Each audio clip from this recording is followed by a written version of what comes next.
These items right here are not necessarily military pieces of clothing at all, but were vital to waging the war for independence and something that involved all aspects of society in revolutionary America. Shirts and stockings for the body and the feet were critical pieces of clothing in the 18th century. This is what a man at this time period wore under all his other clothing. Every piece of literature, every understanding of military service knew that you needed multiple shirts to keep soldiers healthy.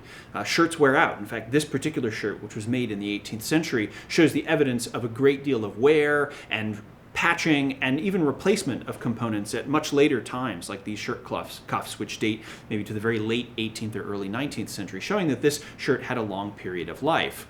Although this is not a military shirt as such, shirts like these, though, were needed by soldiers, and they were being manufactured and repaired by communities across colonial America to provide American soldiers with the shirts that they would need to simply survive, be comfortable, and healthy during wartime.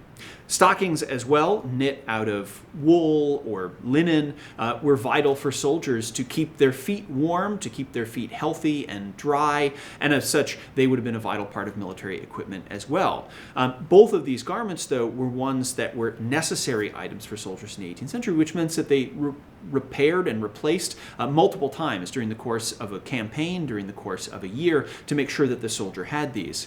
And although finding these items necessarily wasn't the problem in colonial America, finding them at consistent and reliable times was a challenge for the Continental Army and for other state and militia forces during the war. And quite often we find accounts of Continental soldiers who maybe got their stockings before they got their shoes, wearing out their stockings before their new shoes were repaired, or getting shirts when they didn't have the proper outer garments to wear with them.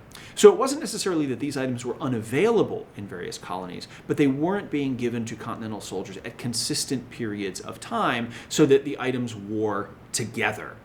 Throughout the Revolution, though, objects like these, either purchased on the open market or made at home in communities across colonial America, were vital for the soldiers in the field that waged the war for independence.